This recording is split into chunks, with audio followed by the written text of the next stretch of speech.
On pages 157 to 58 of his book, The God Delusion, Richard Dawkins outlines or summarizes what he calls the central argument of my book. And when you look at this argument, the conclusion to which is, therefore, God almost certainly does not exist, it is a patently logically invalid argument. Even if you grant all 6 steps in the argument, the conclusion that God does not exist doesn't even follow logically from the argument. So it's on its face, it's logically invalid.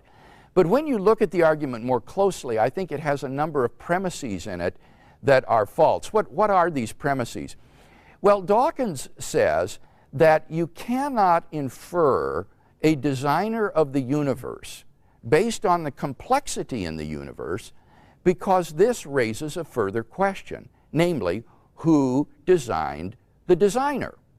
And that therefore this leaves biological complexity unexplained.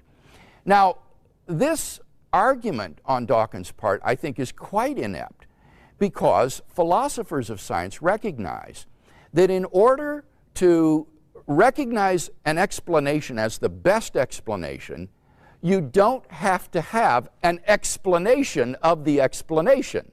In order to recognize that an explanation is the best, you don't need to have an explanation of the explanation. Let me give you an example. Suppose archaeologists digging in the earth were to come across artifacts looking like arrowheads and pottery shards and tomahawk heads. It would obviously be justifiable to infer that these artifacts were the products of some lost tribe of people, even if the archaeologists had no idea whatsoever who these people were or how they came to be there. Similarly, if astronauts were to discover a pile of machinery on the backside of the moon, they would be justified in inferring that these were the products of intelligent design, even if they had no idea whatsoever where this machinery came from or who put it there. You don't have to have an explanation of the explanation in order to recognize that an explanation is the best. And similarly, in the case of biological complexity, in order to recognize that intelligent design is the best explanation of biological complexity, you don't need to be able to explain the designer. That can be left an open question for future inquiry. So the argument is inept right from the beginning. In fact, when you think about it, if in order to recognize an explanation as the best, you have to have an explanation of the explanation, that leads immediately to an infinite regress. You need to have an explanation of the explanation of the explanation, and so on to infinity. You would never have an explanation of anything, which would destroy science. So that Dawkins' principle, if adopted, would actually be completely destructive of science. That's how inept this argument is.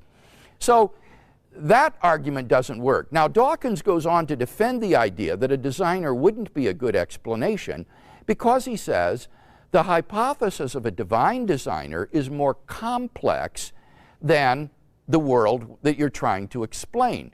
An explanation has to be simpler than the phenomenon you're trying to explain, and he thinks a divine designer is less simple than the world, the universe involving all this complexity. Well, that is completely mistaken.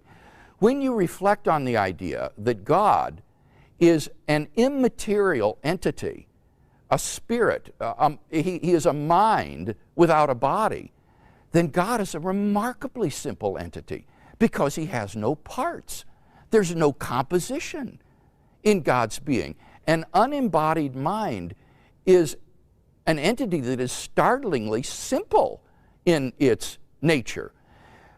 So what Dawkins is obviously confused is a mind's ideas, which may be very complex, with a mind itself, which is a very simple entity. So insofar as you're interested in simplicity, the hypothesis of a divine designer is certainly an advance in simplicity, for what it's worth, over the unexplained, contingent complexity of the universe with all its diversity and variations. So I think that Dawkins' central argument is just hopeless. It is logically invalid on the face of it, and moreover, it's predicated upon premises that I think are clearly false.